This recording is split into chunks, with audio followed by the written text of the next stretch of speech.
Mommy told me not to touch it. 4-year-old Zoe Bennett stood in the center of the most important boardroom in Manhattan, clutching a battered red notebook against her chest, while 14 executives stared at her as though she'd fallen through the ceiling. At the head of the table stood Grant Mercer, 37 years old, founder of one of America's fastest-growing mobility companies, a billionaire before 35. And a man employees whispered had fired a vice president for arriving 11 minutes late to a presentation. Grant looked at the little girl, then at the notebook, then at the frightened woman who had just appeared in the doorway wearing a gray cleaner's uniform. Amara Bennett stopped breathing. That notebook contained everything: campaign ideas, financial projections, marketing strategies she'd written late at night after cleaning offices. Nobody believed she was qualified to work inside. And, tucked between those pages, evidence that could destroy the career of the woman who had gotten her this cleaning job in the first place: her own sister. Vanessa was already rising from the conference table. "Mr. Mercer, don't open that." Grant's eyes moved toward her, and that was the moment Amara knew something was terribly wrong. Because Vanessa wasn't embarrassed. She was terrified. Grant opened the notebook. He read the first page. Then the second. The entire room went silent. Finally, he looked directly at Amara. "Who wrote this?" Amara tightened her hand around the cleaning cart beside her. "I did."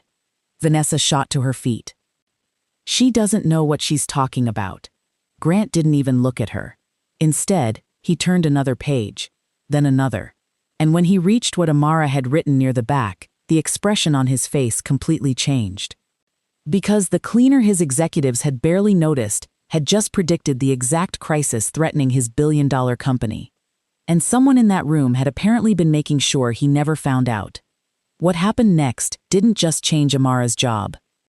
It exposed a betrayal inside Grant's company, dragged a dangerous man from Amara's past back into her life, destroyed one relationship, created another, and forced a woman who had spent years being made smaller to finally decide how much space she was willing to take up.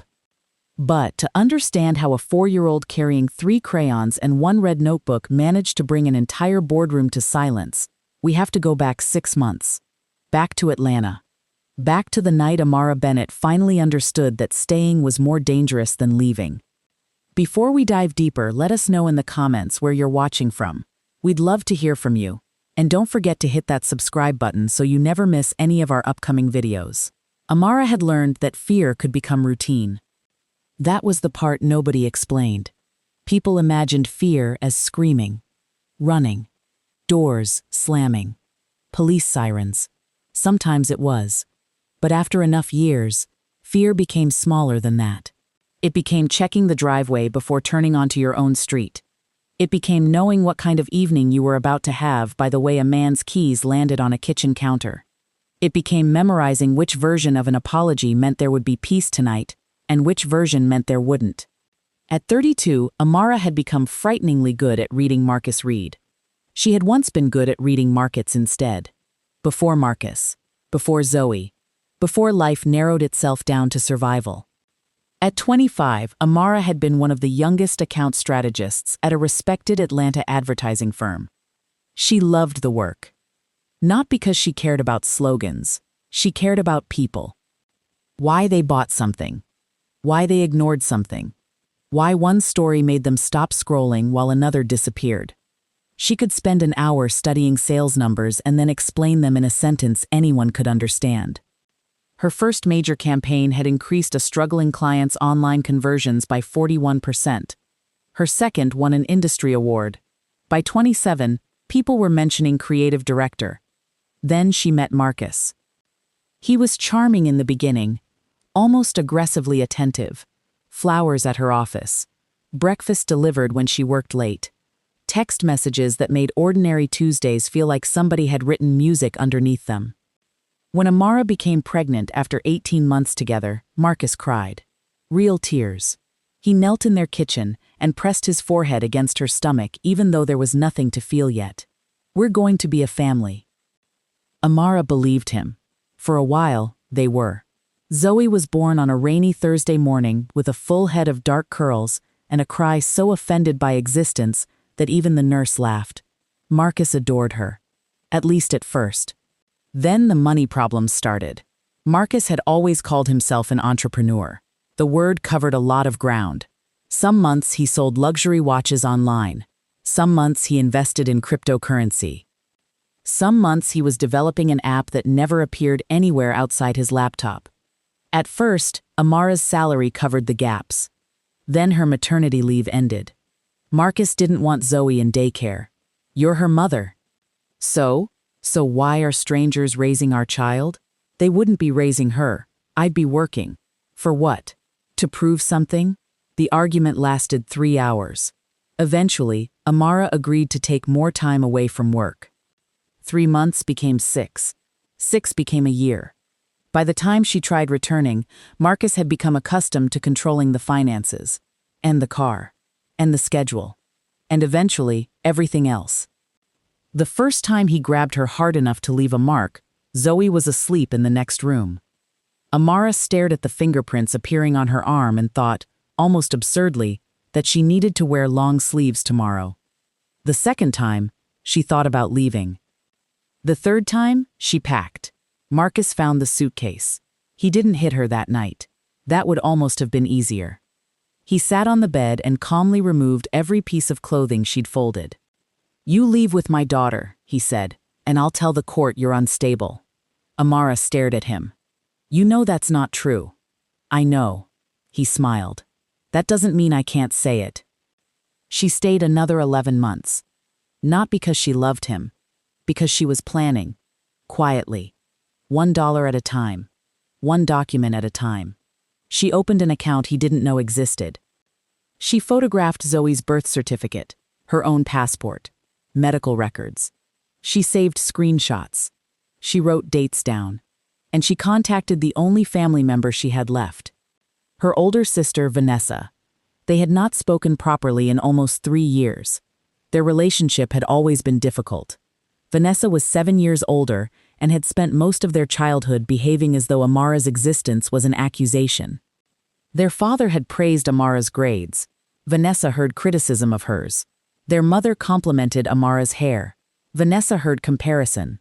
A neighbor once told 12-year-old Amara she ought to model someday. Vanessa didn't speak to her for a week. After their parents died within 2 years of each other, grief didn't pull the sisters closer. It made every old wound louder. Vanessa moved to New York. Amara stayed in Atlanta. Christmas calls became birthday texts. Birthday texts became silence. Until one Thursday night at 1:14 in the morning, Amara locked herself in the bathroom and called her. Vanessa answered after 6 rings. "Hello?" Amara covered her mouth when she heard her sister's voice. "Vanessa." There was a pause. "Amara? I need help." Those 3 words cost her more pride than she expected. Vanessa said nothing. Amara looked at the bathroom door. Marcus was asleep. She hoped. "I need to get Zoe out." Another silence. Longer this time. "Did he hurt you?" Amara closed her eyes. "Yes." That single word changed Vanessa's tone. Not into warmth, but into seriousness. "I can probably get you work." "Anything." "I mean anything, Amara." "I know. My company uses an outside facilities contractor. They're always hiring cleaners." Amara hesitated. Vanessa knew what she used to do. She knew Amara had worked in marketing. She knew she'd once been good enough that senior executives competed to put her on their accounts. But Amara looked toward the locked bathroom door again. "I'll take it." "I can't support you financially. I didn't ask you to. I can help you find somewhere cheap. Thank you." "And Amara?" "Yes? Don't arrive here expecting my life to become your life." The words landed strangely, but Amara was too relieved to examine them. "I don't." "Good." 3 weeks later, Marcus came home at nearly 4 in the morning and passed out on the living room couch. At 4:27, Amara woke Zoe. She dressed her without turning on the bedroom light. "Are we going somewhere?" "Yes, baby." "School?" "No." "Grandma?" Amara swallowed. "No." Zoe yawned. "Adventure?" Amara looked at her daughter, then smiled despite everything. "Yes. Adventure." They left with 2 suitcases. Amara's red notebook. $486, and no intention of coming back. By the time Marcus woke up, they were already in another state. By the time he realized her phone had been left intentionally on the kitchen counter, their train was heading north. Amara had not wanted an airport. Too many records Marcus might anticipate. The train took longer. She preferred longer. Longer meant harder to predict. Zoe spent half the trip drawing. She loved crayons. Not coloring books. Blank paper. She drew people with enormous heads. Buildings with too many windows. Dogs that looked like tables. And whenever Amara wrote in her red notebook, Zoe demanded her own page. "What you writing?" "Ideas." "For what?" "For later." "What is later?" "What is later?" Amara smiled. "Something we're going to get to." She hoped that was true.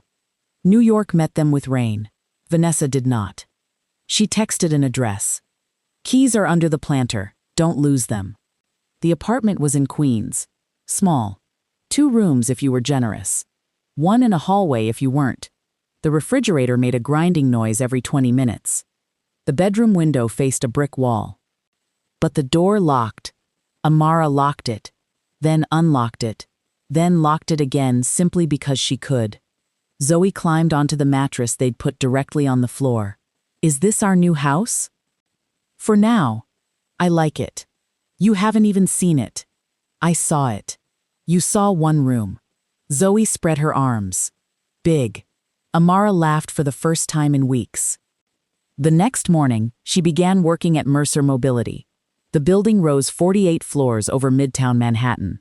Glass, steel, white stone, the kind of lobby where footsteps sounded expensive. Amara had never heard of Grant Mercer before arriving in New York. By lunch on her first day, she'd heard enough. "He doesn't yell," one cleaner named Carla explained. "That makes him worse," another said. "Why?" "Because when a man yells, maybe he's emotional. Mr. Mercer just looks at you and decides your future." Carla nodded solemnly. "He once ended a presentation because the word innovation appeared 17 times. That sounds reasonable." Both women stared at Amara. She smiled. "Sorry." Yvette, the night supervisor, handed Amara a cart. "Your floors 38 through 42. What departments?" "Strategy, finance, communications, executive overflow." Amara looked up. "Marketing?" 41. Something old moved inside her. Small. Painful. She pushed it down. She was here to survive, not reminisce. Her first encounter with Vanessa happened that afternoon. Amara was wiping fingerprints from the glass outside a conference room when a group of executives approached. Vanessa was among them. Perfect cream suit. Gold earrings. Hair styled exactly enough to look effortless. Amara's face lit automatically. "Vanessa." Her sister stopped. The executive stopped with her. Vanessa's expression changed so quickly most people might have missed it. Amara didn't. "Excuse me?" Amara's smile disappeared. Vanessa glanced at the people beside her. Then back at Amara. "You must be new." One of the men beside her laughed lightly. "Already making friends with facilities, Vanessa?" Vanessa smiled. "Apparently." They walked on. Amara remained beside her cart. For several seconds, she couldn't move. Later that evening, Vanessa found her alone near the supply room. "What was that?" Amara turned. "What was what?" "You called my name in front of senior people. You're my sister." "At home." Amara almost laughed. "We haven't been in the same home in 15 years. You know what I mean." "No, actually, I don't." Vanessa lowered her voice. "I have worked 12 years to build my position here. I don't need people thinking I got my sister a job. You did get me a job. A cleaning job. Which is different." Amara stared at her. Vanessa crossed her arms. "You needed help. I helped you. Please don't create problems for me now." Amara thought of the apartment. The keys under the planter. The job. The first paycheck she desperately needed. "Fine." "Fine what?" "I won't tell anyone we're sisters." Vanessa smiled. There. Easy. It wasn't easy. It wasn't easy. But Amara had survived harder things. She could survive this. For the first few weeks, she barely saw Grant Mercer. She saw evidence of him. Doors opening. People straightening. Conversations ending when he approached.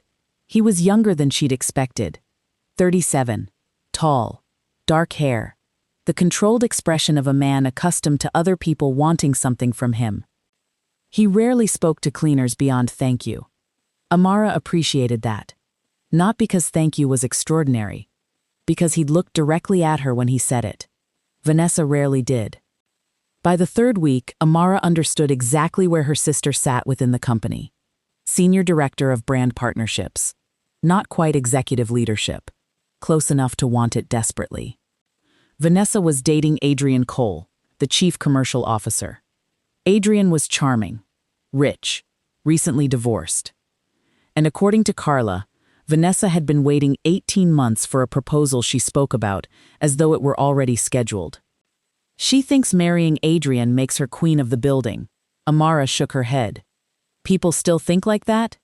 People with corner offices do. Amara laughed. She and Carla became friendly. So did Yvette.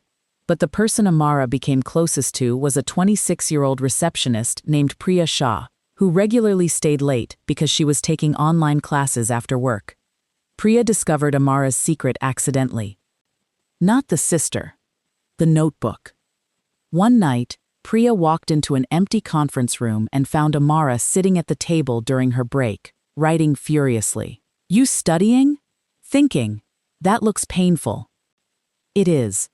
Priya sat opposite her. What are you thinking about? Amara hesitated, then turned the notebook around. Mercer Mobility was preparing to launch Haven, an electric family SUV. Amara had been cleaning conference rooms while executives debated the campaign for 2 weeks. The proposed strategy was polished, expensive, and forgettable. Celebrities, drone footage, luxury architecture, a famous musician driving along the California coast. Amara hated it, so she'd created her own. Priya read several pages, then looked up. You wrote this? Yes. You're a cleaner. Excellent observation. No, I know what you mean. Priya kept reading. This is really good. I used to do this. For who? Amara told her. Priya immediately searched the company on her phone, then searched Amara. Her mouth opened. You won a Southeast Advertising Federation award. 7 years ago. You ran a campaign for Bellwether Foods. 6 years ago. That campaign was everywhere. Amara took the phone. And now I'm cleaning a conference room at 11:42 at night. Life is versatile. Why haven't you told anyone? Who? Your sister. Amara went still. Priya's eyes widened. Your what? Amara sighed. That part was supposed to remain inside my head. Vanessa is your sister? Unfortunately, genetics refuses to reconsider. Priya leaned forward. Does she know you can do this? Yes. Then why are you cleaning? Amara closed the notebook. Because sometimes the person opening the door for you doesn't want you walking farther than they did. The next problem arrived in the form of a daycare bill. Zoe's daycare cost more than Amara had expected. Everything in New York cost more than Amara expected. By the second month, she had fallen behind. The director gave her until Friday. After Friday, Zoe couldn't return without payment. Amara worked overtime. Then more overtime. She began cleaning until after 9. Daycare closed at 7. Priya started helping. She would leave work at 6, pick Zoe up with written permission, then bring her to a cafe near the building until Amara finished. It worked. Until Priya's classes changed. I can still do Mondays and Wednesdays. That's already too much. Don't do that. What? That thing where people help you and you act like accepting help is committing tax fraud. Amara smiled. Thank you. On Tuesdays and Thursdays, Amara began bringing Zoe into the building after daycare. It was absolutely against policy. Yvette knew. Yvette pretended not to. They kept Zoe in the facility's break room. She had snacks, headphones, A tablet when necessary. Mostly crayons. Stay here. I stay. You promise? I promise. I promise. Zoe. I promise. For almost 3 weeks, Zoe actually did. Then came the Thursday everything changed. Mercer's Haven launch meeting had become a disaster. Amara knew because she was cleaning the executive corridor outside the boardroom. She heard raised voices. Not Grant's. Everyone else's. Haven's pre-launch interest numbers had come in 34% below target. The celebrity campaign had cost millions. It wasn't connecting. Inside the room, Vanessa was presenting a revised strategy. Amara could see pieces of the screen through the glass. Influencers, fashion partnerships, luxury resorts, more of the same. She continued pushing her cart. Then she heard Grant. No. One word. Silence. Vanessa tried again. If we expand aspirational positioning, we're selling a family vehicle, Vanessa. Why does every person in this presentation appear to be childless and 26? Someone laughed nervously. Grant didn't. This car has 17 safety innovations. More cabin space than anything in its class. Emergency response integration. Yet our campaign looks like we're advertising sunglasses. Amara stopped walking. That was exactly what she'd written. Not those words. The same problem. Grant continued. I want something human. Vanessa said, human doesn't necessarily mean ordinary. No, but ordinary isn't an insult. Amara moved on before anyone noticed her listening. In the break room, Zoe was drawing. Mommy! Quiet voice. Look. She held up a picture. 3 stick figures. One enormous red car. Amara smiled. Who is that? You. And? Me. And who's the giant? Zoe shrugged. Man. Very specific. Amara sat beside her. She pulled out the red notebook. She had 15 minutes before returning to work. The revised campaign formed quickly. Real families. Not actors. But unlike the competitor campaign in her head, Amara wanted a stronger central idea. The miles that matter. A father driving overnight because his daughter had gone into labor. A divorced mother making a 3-hour commute every second Friday because shared custody divided her life between cities. A nurse driving home after 12 hours and activating assisted safety systems when exhaustion set in. A family fleeing a hurricane with everything they could fit in the cargo area. No glamour, no celebrity. Just the moments people remember a vehicle because life happened inside it. She began calculating. Audience segments. Media allocation. Projected conversion lift based on previous emotional response campaigns. Zoe reached for a purple crayon. Don't draw in Mommy's book. Why? Because Mommy needs it. I need it. You have 40 sheets of paper. This one better. No. Amara closed the notebook. Then her radio crackled. Amara, 43. Spill outside executive suite. She stood. Zoe, Mommy has to go upstairs for 10 minutes. I come? No. Why? Because you're a tiny employee with no clearance.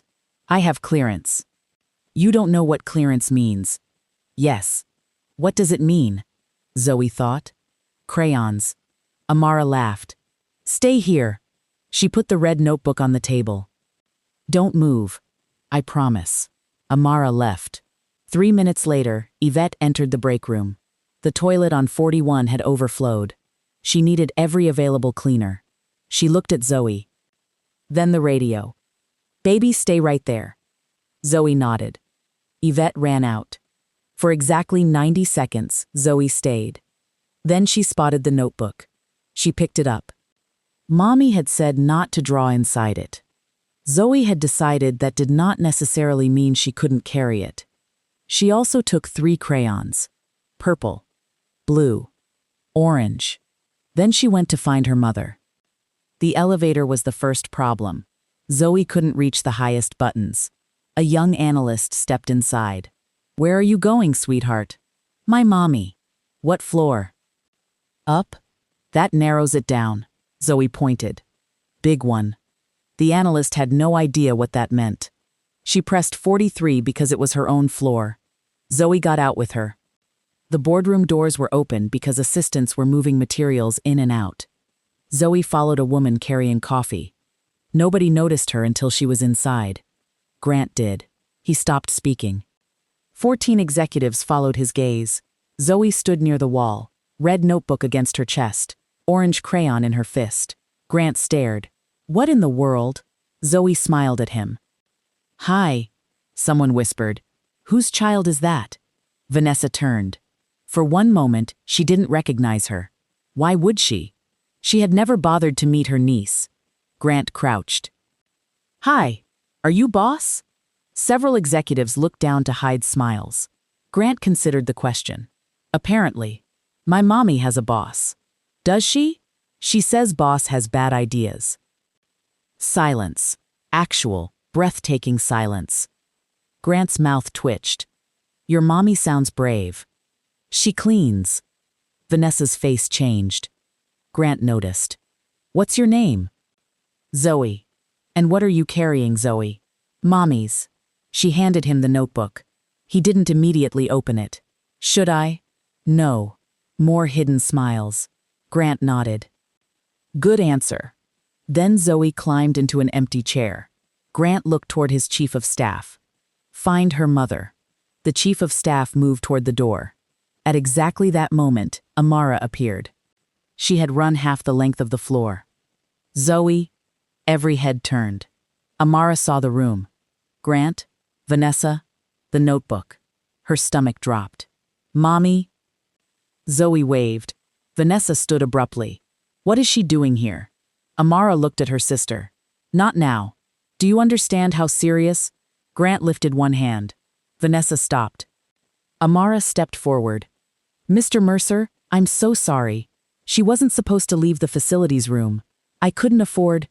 Amara. Vanessa's voice was sharp. Too sharp. Grant's gaze moved between them. You know each other? Neither woman answered quickly enough. Zoe did. Aunt Nessa. Vanessa closed her eyes. Grant looked at her. She's your niece? Vanessa forced a laugh. Technically. Amara stared at her. Technically. Grant's expression chilled. Before he could speak, Zoe pointed at the notebook. Mommy writes car. Grant looked down.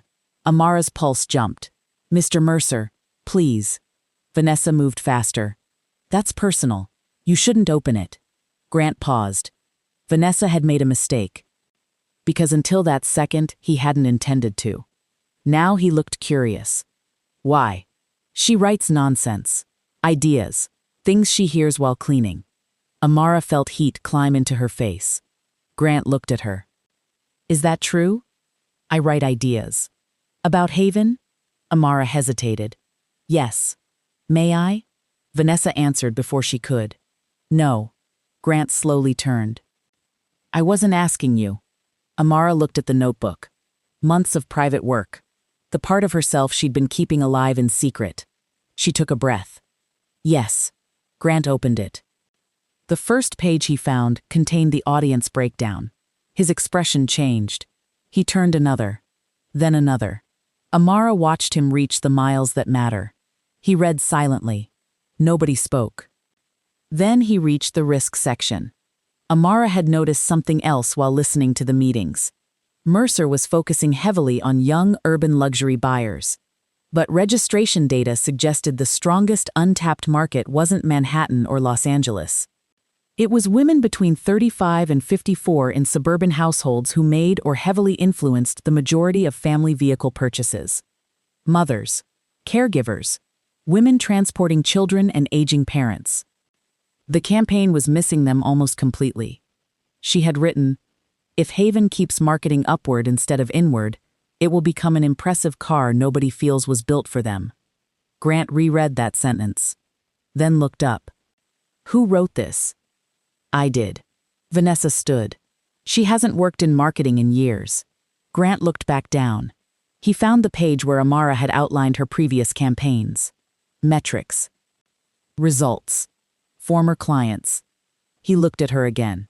You're Amara Bennett? She nodded. Grant's chief commercial officer, Adrian, frowned.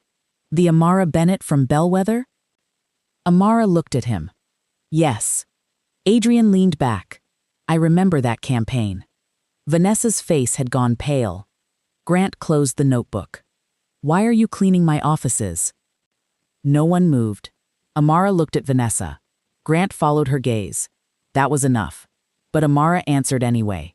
Because when I came to New York, it was the job available to me. Grant looked toward Vanessa. And you knew her background? Vanessa lifted her chin. She hadn't worked professionally in years. I wasn't going to put my reputation on the line. Your reputation? Grant's voice remained quiet. That made it worse. She arrived without recent references. I was escaping an abusive relationship, Amara said. Vanessa snapped her head toward her. Grant looked at Amara. She hadn't meant to say it. But now that she had, she didn't take it back. I needed work immediately. Vanessa helped me get a facilities position, which she should be grateful for. Vanessa said it too quickly. Grant stared at her. Amara felt something inside her change. Maybe it was embarrassment. Maybe exhaustion. Maybe hearing her sister use gratitude as a leash one time too many. I am grateful I got out. She looked directly at Vanessa. That doesn't mean I have to be grateful you made sure I stayed beneath you once I arrived. Nobody breathed. Vanessa's expression hardened. You always do this. Do what? Make yourself the victim. Grant placed the notebook on the table. Enough. He turned to Amara. My team is reconvening Monday morning. Amara waited. I want you in the room. Vanessa laughed. Grant, seriously? He looked at her. I wasn't asking. Amara glanced at her cleaner's uniform. I don't exactly work for marketing. You do Monday. The room went still again. Grant continued. Temporary consulting assignment. 2 weeks. You'll present this strategy properly. If the numbers support it, we'll test it. Vanessa stepped forward. You can't possibly… Vanessa. Grant's voice sharpened. You have spent 6 weeks telling me we cannot find a human angle for this campaign. He tapped the notebook. A woman cleaning the room after your meetings found one. Vanessa's face tightened. Grant turned to Zoe. And you. Zoe sat straighter. You are not allowed to wander through corporate offices. Zoe nodded solemnly. Okay. However, Grant slid the orange crayon toward her. You've been more useful in this meeting than several adults. One executive coughed to cover a laugh. Amara covered her mouth. Even Grant smiled. That was the first time she saw it. Not the controlled expression he used in photographs. A real smile. And for reasons she couldn't explain, it unsettled her more than his reputation ever had. Monday arrived too quickly. Amara owned exactly one suit. It was 7 years old, navy, slightly tight at the waist. Priya helped steam it in Amara's apartment Sunday night. Zoe sat on the bed. Mommy boss now? No. Mr. Boss? Definitely no. Priya laughed. You're presenting to 14 executives tomorrow. You're allowed to look terrified. I am terrified. You don't look it. I've had practice. That was true. Marcus had trained fear into something Amara could carry without dropping. A boardroom seemed almost manageable by comparison. At 9 Monday morning, she walked in. Vanessa was already seated. She didn't look at her. Grant did. Morning, Miss Bennett. Morning, Miss Bennett. He had called her Miss Bennett. Not Amara. Not cleaner. Not Vanessa's sister. Something about that almost broke her composure. She connected her presentation, then began. Every campaign you've tested asks customers to admire Haven. She clicked. The screen went black except for 4 words. Let them recognize themselves. I think that's the wrong goal. Another slide. A woman buckling a sleepy child into a back seat. We don't need them to admire the vehicle. Another. An adult daughter loading her father's wheelchair. We need them to recognize their lives inside it. Another. A nurse sitting behind the wheel in a hospital garage at dawn. Because for most people, the most important miles they'll ever drive won't look important to anyone watching. She clicked again. The miles that matter. Nobody interrupted. That was when Amara knew she had them. She presented the audience data. Budget. Channel strategy. Testing plan. Creator partnerships focused on real families rather than celebrities. Short documentaries. User-submitted stories. Dealer-level activations where customers could dedicate test drives to someone they loved. Grant asked hard questions. Amara answered them. The CFO challenged her conversion estimates. She defended them. Adrian questioned production costs. She showed 3 ways to reduce them. Vanessa finally spoke.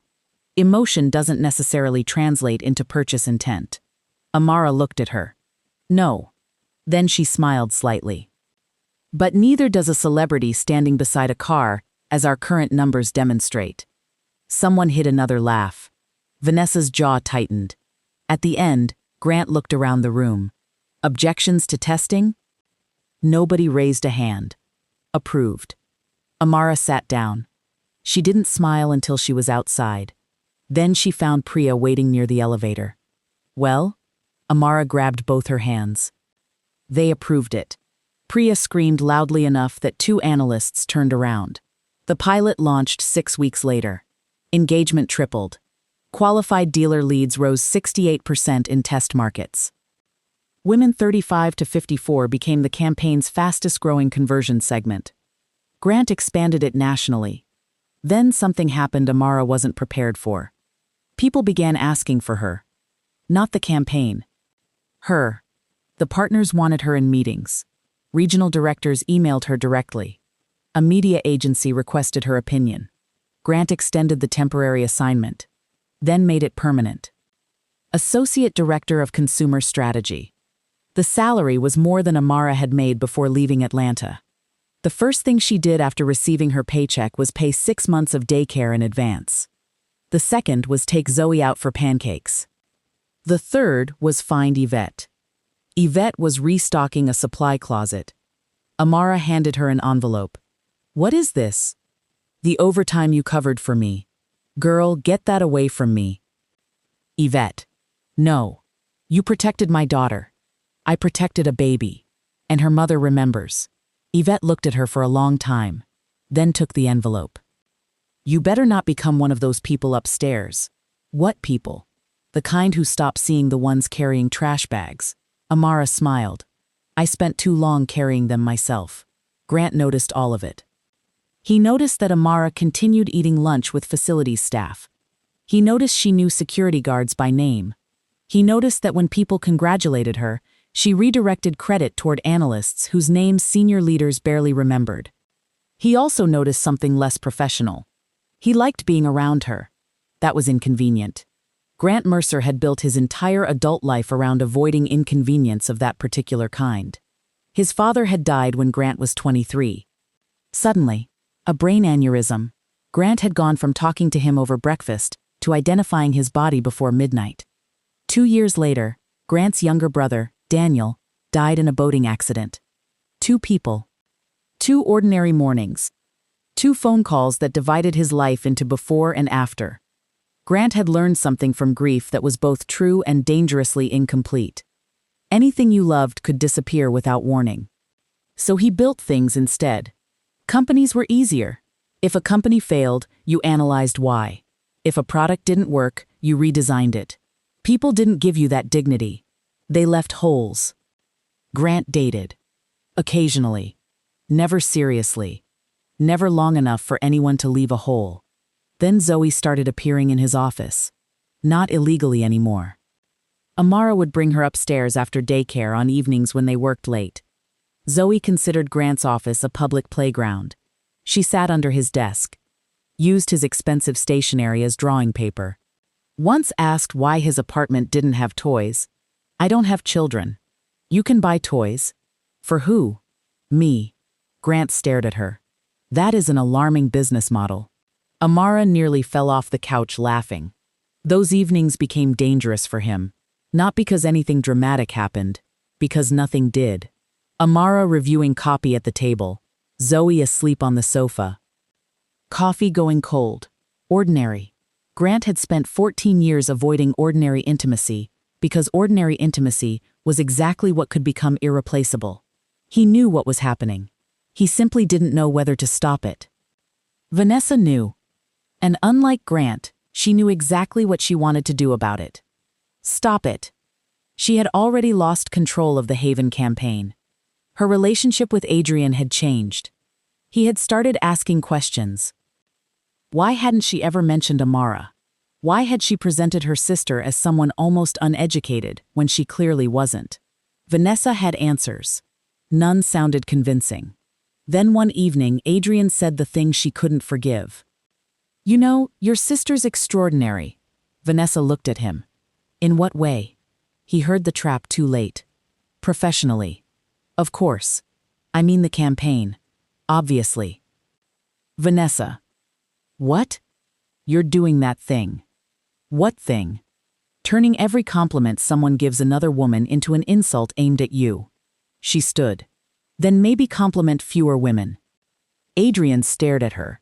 That conversation lasted another 20 minutes. Their relationship lasted another 3 weeks. He ended it quietly. No dramatic confrontation. No cheating. No other woman. Just exhaustion. Vanessa blamed Amara anyway. Then the first article appeared. From night cleaner to marketing powerhouse, the woman behind Mercer's surprise hit. Amara hated the headline. Grant hated it more. You weren't a cleaner who magically discovered a brain. Amara looked at him. That is a disturbingly accurate description of half the comments. You were a marketing professional forced into survival work. Less catchy. More accurate. She smiled. You're angry. Yes. Why? He looked at her. Because I don't like watching people reduce you. The sentence sat between them. Neither moved. Amara's phone rang. Daycare. Zoe had developed a fever. Everything changed immediately. By the time Amara arrived, Zoe was limp against the teacher's shoulder. Her temperature was high. Too high. Amara took her to urgent care. The waiting room was overflowing. She texted Grant that she wouldn't return. He called. How high? 104. Where are you? She told him. I'll call you later. Amara. What? Where are you? She repeated the address. 25 minutes later, Grant walked into the urgent care center. No jacket. Tie loosened. Phone in his hand. Amara stared. What are you doing here? Moving you. Excuse me? My pediatric specialist can see her. Grant, she's not your... I know. The words came sharper than he intended. He softened them. I know. Zoe whimpered against Amara's chest. Grant crouched. Hey, troublemaker. Zoe opened her eyes. Boss. Apparently. She reached for him. Grant froze. Amara saw it. Just a fraction. Fear. Not of sickness exactly. Something older. Then Grant took her. At the private clinic, the doctor determined it was a severe viral infection. Fluids. Medication. Observation. Not dangerous once treated. But for 4 hours Grant sat beside them. At one point, Zoe fell asleep with her hand wrapped around his index finger. Grant stared at it. Amara watched him. You can go. He didn't look up. Do you want me to? No. Then why would I? Because you look like you're somewhere else. He was silent. Then told her about Daniel. His brother. The phone call. The hospital. The way loving someone had begun to feel like signing a contract with grief. Amara listened. When he finished, she said, You know avoiding people doesn't make you immortal. Grant almost smiled. I've been informed. It just makes you lonely. That part nobody mentioned. She looked at Zoe. You came anyway. Yes. Why? Grant stared at the sleeping child. Because apparently fear stops being a good enough reason after a while. Amara understood that better than he knew. She reached across the gap between them. Her fingers touched his. Neither pulled away. Their first kiss happened 2 months later. Not at a gala. Not beside some skyline. In Amara's kitchen. Grant had come over for dinner. Zoe had spent 40 minutes refusing to sleep because she believed Grant had not adequately admired a drawing of a purple giraffe. Finally, Amara returned from the bedroom. She wins every negotiation. I've noticed. You encourage her. I respect talent. Amara smiled. Grant was standing near the sink. For once, neither had work between them. No laptop. No campaign. No Zoe. Just quiet. He looked at her. Amara knew before he moved. She also knew she could stop it. She didn't. His hand touched her face. Gentle. Question first. Then the kiss. Slow. Careful. Nothing like Marcus. That thought entered so suddenly Amara pulled back. Grant immediately stepped away. What happened? Nothing. That's clearly not true. She looked down. I don't want you thinking. I don't. You don't even know what I'm going to say. I know enough not to make you explain anything tonight. That almost made her cry. He didn't touch her again until she reached for him. Across the city, Vanessa was doing something neither of them knew about. Searching. Amara Bennett, Atlanta. Marcus Reed. Court filings. Old addresses. Social media. She told herself she wasn't trying to hurt Amara. She only needed leverage. Something to remind everyone that the woman currently being treated like Mercer's newest genius hadn't always been so impressive. She found Marcus through an old tagged photograph. Then found an email address. For 20 minutes she stared at it. She could stop. She should have. Instead, she created a new account. Thought you might want to know where Amara and your daughter are. She attached the article. Then pressed send. Marcus replied 11 minutes later. Who is this? Vanessa closed the laptop. Her hands were shaking. For the first time, she understood she'd done something serious. She told herself Marcus deserved to know where his child was. That made it sound moral. She went to bed. 3 days later, Amara received flowers at work. No name. 12 red roses. She assumed Grant. She smiled, then opened the card. Adventure's over. Everything inside her went cold. Grant found her 10 minutes later standing in an empty conference room holding the card. Amara? She couldn't answer. He took one look at her face. What happened? She handed him the card. He read it. Who sent this? I know. Who? Marcus. The name changed everything. Grant knew the broad outline. Not details.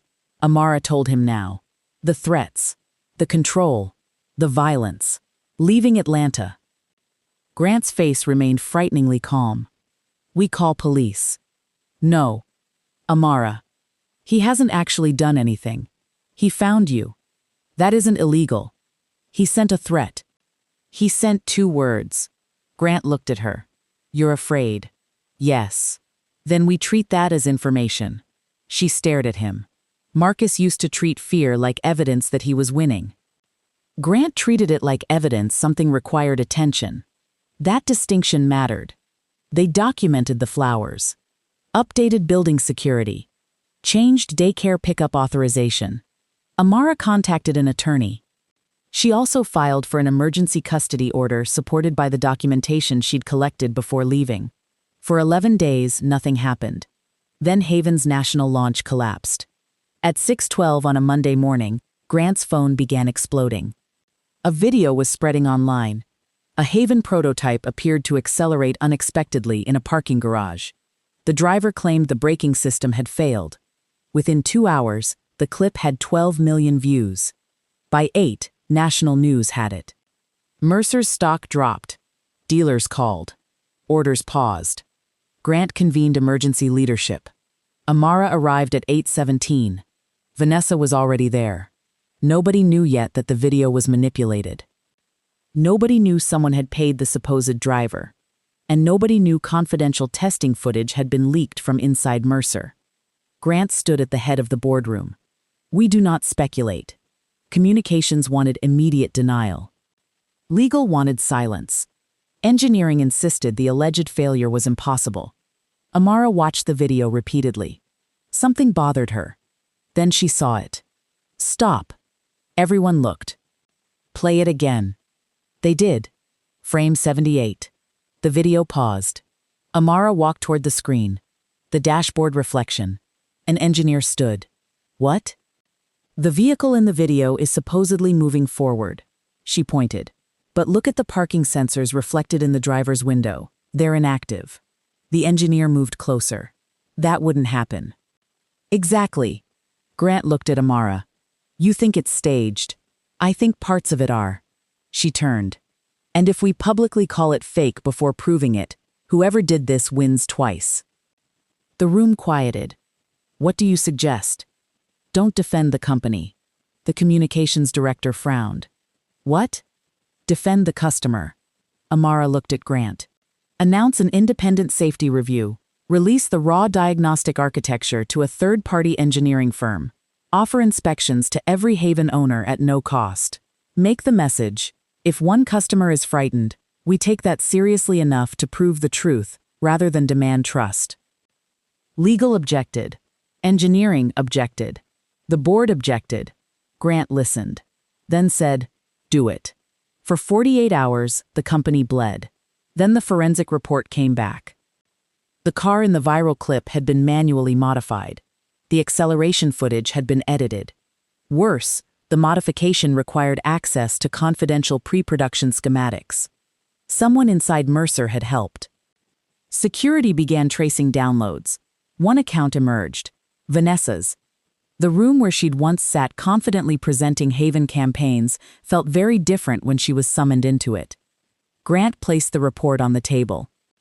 Vanessa looked at it, then at him. I didn't sabotage anything. Your credentials downloaded restricted braking schematics. My account may have been accessed. From your laptop. She stopped. Adrian was present. So was Amara. Vanessa looked at her sister. You think I did this? Amara didn't answer immediately. She wanted to say no, despite everything. Some childish part of her still wanted there to be a line Vanessa would never cross. Grant spoke. We also traced an encrypted message sent to the man featured in the viral video. Vanessa paled. Not from me. No. Grant's gaze sharpened. From someone using credentials associated with an external consultancy you've worked with repeatedly. Vanessa shook her head. You're trying to pin this on me. Then security entered. Not police. Not yet. They had something else. A recorded call. The consultant. And Marcus. Amara heard his voice. Her stomach turned. Vanessa's head snapped toward the speaker. Marcus said, she wants her new life so badly, then ruin it. Another voice asked about payment. Marcus answered. Her sister said the company was vulnerable. She gave me the contact. Amara stopped breathing. The recording continued. Vanessa stood. No. Amara looked at her. What did you do? I didn't do this. You gave Marcus my location. Vanessa's face crumpled slightly. That was answer enough. Grant turned. You contacted him? I only sent an article. Amara couldn't believe the sentence. Only? I didn't know he would. You knew he abused me. I didn't know everything. You knew enough. Amara's voice cracked across the room. Everyone went silent. Vanessa stepped toward her. I was angry. So you told the man I ran from where my daughter sleeps? I didn't give him your address. You gave him my city, my company, my face. Vanessa began crying. I wasn't thinking. No. Amara's voice became quiet. You were thinking. She stepped closer. You wanted to hurt me. Vanessa shook her head. I wanted you to stop taking everything. Amara stared. What did I take? My job. You kept me cleaning toilets when you knew what I could do. Adrian. He left because of you. Grant. Amara almost laughed from disbelief. You were engaged. That isn't the point. And there it was. 30 years of comparison spilling onto one conference table. You walk into a room, Vanessa said, tears running now, and people notice you. Mom noticed you. Dad defended you. Teachers praised you. Men looked at you. Then you came here with nothing, literally nothing, and within months, everybody was talking about you again. Amara felt unexpectedly tired. All these years. What? All these years I thought I had done something to you. Vanessa stared. Amara continued. I kept trying to remember what it was. She shook her head. There wasn't anything. Vanessa said nothing. You built your whole life around competing with someone who wasn't competing with you. That landed harder than anger would have. Security escorted Vanessa out. She was terminated immediately. But the investigation wasn't finished. Marcus had done more than send flowers. Working through the consultant, he'd helped coordinate the staged video in exchange for money. He believed collapsing Mercer's launch would embarrass Amara publicly and create leverage over her. It was irrational, vindictive, and criminal. Police arrested him 2 days later when he arrived in New York believing he was meeting the consultant for another payment. The stalking evidence, threats, financial conspiracy, and Amara's documentation from Atlanta became part of several overlapping cases. For the first time, Amara didn't run. She testified. She sat across from attorneys. She answered questions. She refused to let shame make her smaller. The Independent Haven Review became a national story. Not because Mercer had been perfect, because it had opened its systems to scrutiny before knowing the outcome. Public confidence recovered.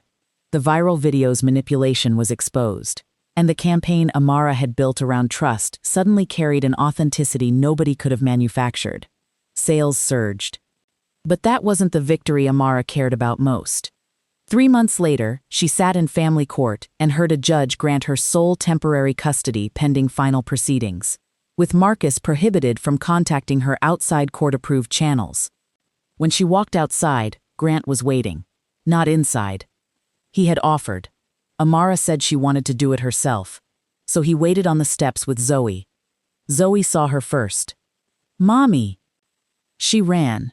Amara crouched and caught her. Grant searched her face. "Well?" Amara nodded. His shoulders dropped. Not triumph. Relief. He stepped toward her. Then stopped. Amara smiled. "You can hug me." He did. Zoe squeezed between them. "Me too." Grant laughed. "All right." Months passed. Amara became vice president of consumer strategy. Not because she was dating Grant. She made certain the board vote happened without him. Grant recused himself entirely. The decision was unanimous. When Amara told Vanessa later, through the only letter she ever sent after the scandal, she didn't write it to boast. She wrote, "I wish you had understood there was room for both of us." Vanessa never answered. She accepted a plea agreement connected to unauthorized data sharing and obstruction during the investigation, though prosecutors found insufficient evidence that she'd knowingly planned the full sabotage scheme. She lost her career at Mercer. Adrian never returned. For a long time, she blamed Amara. Then, slowly, with therapy and time and nowhere left to hide from herself, she began confronting the person she'd actually been fighting. Herself. Amara didn't wait for an apology. Some healing requires reconciliation. Some doesn't. Yvette left facilities management the following year. Amara helped her finance a small commercial cleaning company. Yvette initially refused, then accepted on one condition. "You don't get to own it." Agreed. "You don't get to tell me how to run it." Probably wise. "And I pay you back." "No." "Then I'm not taking it." Amara sighed. "Fine. 0 interest loan." Yvette extended her hand. "Businesswoman." Amara shook it. Terrifying. Priya finished her master's degree. Mercer hired her into consumer analytics. And Zoe? Zoe turned 5, then 6. She continued considering Grant's office partially hers. One evening, almost 2 years after the day she'd wandered into the boardroom, Grant found her sitting behind his desk. "What are you doing?" "Working." "On what?" "Company." "What company?" "Crayons." Grant nodded. "Strong margins?" "Yes." "Thought so." Amara stood in the doorway watching them. Grant saw her. Something in his expression softened automatically. It still surprised her sometimes, that a face everyone once described as cold could look like that. Not because she'd changed him. She hated that version of the story. People were not projects. Grant had changed himself. He had simply decided fear wasn't going to make every choice anymore. The proposal happened on a Sunday morning. No restaurant, no cameras, no photographers hiding behind flowers. Amara was making pancakes. Zoe was complaining that hers looked too circle. Grant had apparently committed a culinary offense by failing to make them heart-shaped. "Mommy." "What?" "Turn around." Amara turned. Grant was on one knee. Zoe stood beside him holding the ring box upside down. Amara stared. "You're kidding." Grant looked offended. "I've planned this for 6 weeks." "You chose pancakes? You like pancakes. I do. And you hate public proposals. I do." And Zoe threatened to reveal the plan. "I almost telled," Zoe confirmed. Grant sighed. "She almost telled." Amara started laughing, then crying. Grant smiled. "I had a speech. I'm sorry." "No, you're not. I'm really not." He took her hand. His voice became quieter. "I spent most of my adult life believing love was dangerous because losing someone hurts." Amara's laughter faded. "I was right." She looked at him. "It is dangerous." He smiled slightly. "But I finally understood something." "What?" "Being afraid of losing a life isn't the same thing as living one." Amara's eyes filled again. Grant continued. "I love the life we have," Zoe interrupted. "And me. Especially you." He looked back at Amara. "I love you, I respect you, I admire you, and I don't want to save you because you never needed me to." That sentence reached somewhere deep. "I just want to stand beside you, while you keep becoming whoever you were always supposed to be." Amara covered her mouth. "So." Grant lifted one eyebrow. "Before our daughter tells the neighbors, she's not your daughter yet," Amara teased through tears. Zoe gasped. Grant looked at her. "See what you've done?" Amara laughed harder. He held up the ring. "Will you marry me?" "Yes," Zoe screamed before Amara finished the word. The wedding was 6 months later. Small. 80 people. Amara refused the magazine offers. Grant refused the exclusive photography deal. Zoe walked down the aisle, throwing approximately 7 flowers total, because she became distracted by a butterfly halfway through. Yvette cried louder than anyone. Priya caught the bouquet. Grant's mother danced until midnight. And when Amara stood beneath the lights with Grant's hand around hers, she thought briefly about the woman who had stepped onto a train from Atlanta with $486. She didn't pity her. She respected her. Because that woman hadn't known where she was going. She had only known where she refused to remain. There is courage in that. The kind nobody applauds because nobody is there yet to see it. 2 years after the wedding, Mercer Mobility opened the Bennett Center for Career Returnship.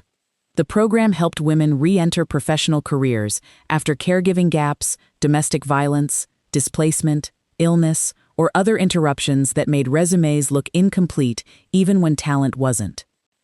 Amara insisted the program carry her mother's maiden name rather than hers. She didn't want a monument. She wanted a door.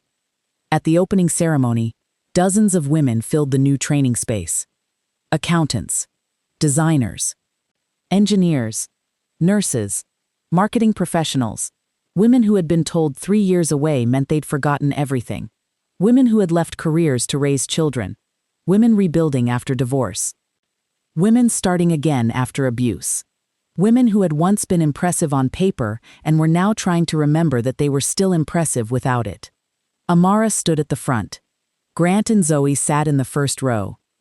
Zoe was 8 now, longer legs, same curls, same complete inability to whisper. Amara looked around the room. "When I arrived in New York," she began, "I was cleaning offices." Nobody moved. I need to be careful when I tell that story, because people sometimes hear it and assume the cleaning was the tragedy. She shook her head. It wasn't. A few women smiled. Work is work. There was dignity in every floor I cleaned. Yvette, standing near the back, folded her arms proudly. The tragedy was that people who knew what I could do decided my circumstances were proof of my capacity. Amara paused. And for a while I almost believed them. Grant watched her. She looked toward him briefly. Then at Zoe. The strangest thing is that the person who accidentally changed everything was 4 years old. Zoe grinned. She broke company policy, wandered into a boardroom, stole my notebook, and nearly gave me a heart attack. Laughter filled the room. Zoe whispered loudly to Grant.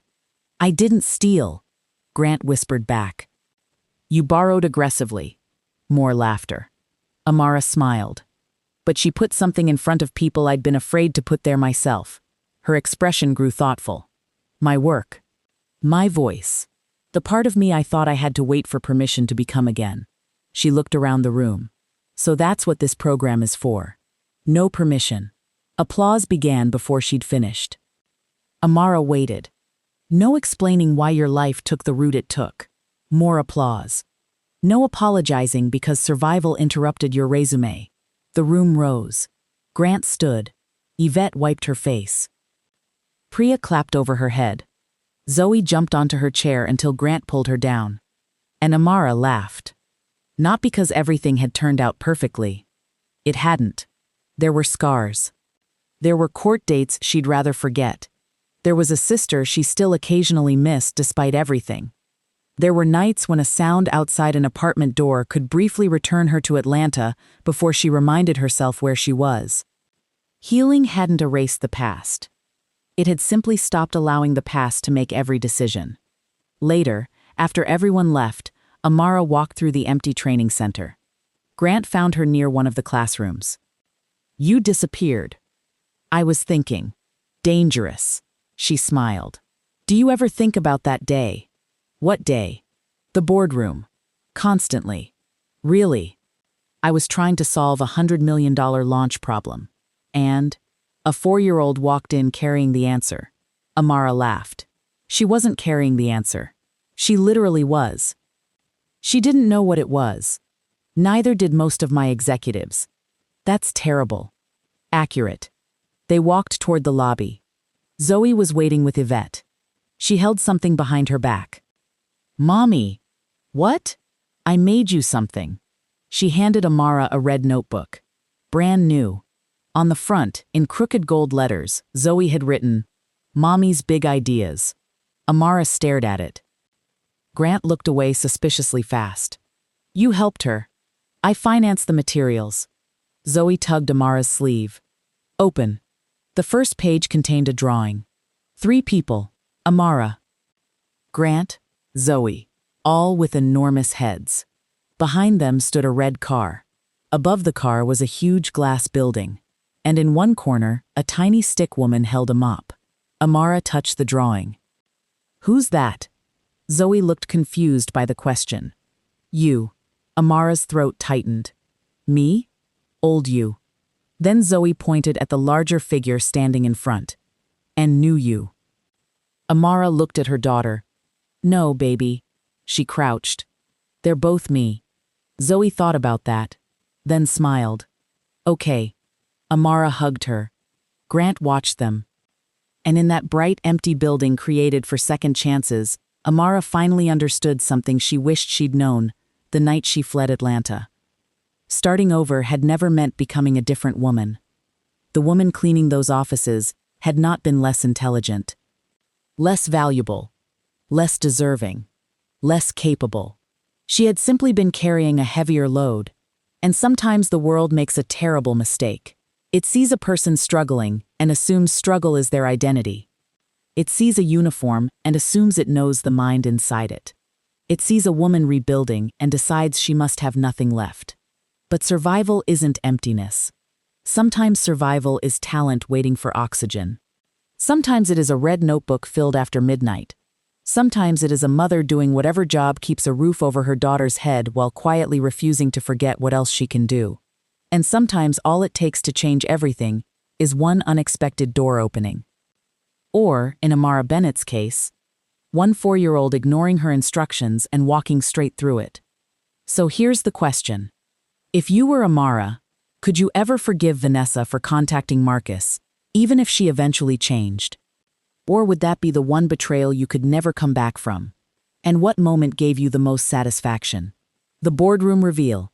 Vanessa finally being exposed, Marcus being arrested, or Amara opening a center for women starting over. Tell us in the comments, because I have a feeling people are going to disagree on this one. And if this story reminded you that someone's current circumstances don't tell you what they're capable of, share it with somebody who might need that reminder. Subscribe and turn on notifications for more complete stories of betrayal, courage, second chances, and the people who discover their worth was never determined by the way others treated them. Because sometimes the person everyone overlooks is the one holding the idea that changes everything.